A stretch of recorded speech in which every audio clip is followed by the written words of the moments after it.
Hey guys, welcome back to our channel. Nandito nga kami na kami sa shop. Nagagawa kami ng project ng aming anak. Ang aming anak ay very hands-on talaga siya guys. Kasi nagka-cramming na siya dahil napasa na kanilang project.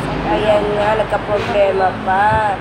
Sabi ko, kawawa naman yung bata. Yan talaga, oh. Tuwa-tuwa siya na meron ng box, pero 1,000 minutes later. Yan, kakrani na siya kasi tumunog. Yung speaker, guys. Ayan, malungkot siya. Tingnan niyo siya, malungkot siya sobra. Baka mabagsak. Kawawang bata, oh. Kawawa talaga yung mukha niya, guys. Ayan, hindi talaga siya ayaw talaga tumigil, guys.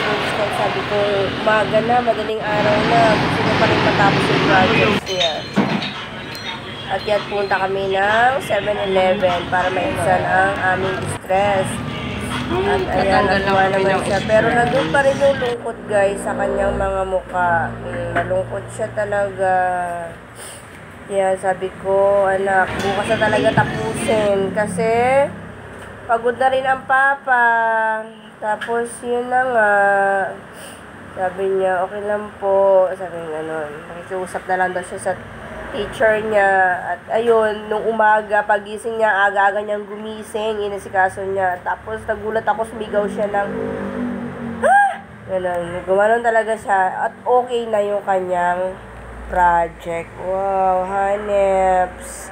Napaandar niya, guys. Meron lang siyang kinulikot. Kasi nga, sobrang pagod na rin ng papa niya, kaya hindi siya natulungan na kulikutin pa yung projects niya. Kasi nga, ang ginawa na ng papa niya dun is yung pinaka-box. Binigyan niya lang yung sukat, ganyan-ganyan. Tapos, ayun na. Ginawa na ng papa niya ng box. So, ayan, kain muna kami sa 7-Eleven, guys. Sarap-sarap ng mga ano dyan, palamig-lamig kami dyan. At, yun nga, sarap kasing magpalamig ng ulo dahil mainit na talaga ang ulo ng anak ko dyan. Lungkot na lungkot siya talaga, guys. Dahil hindi gumana yung speaker niya. Siguro, merong natanggal na speaker, na wire, ganun. Kaya hindi gumana. So, yeah. Tuloy lang ang aming pagkain dyan. At nag-vlog-vlog ako dyan. Nakamute kasi ako, guys. Kaya nag-voice audio na lang ako. Kasi ang lakas sa music dyan.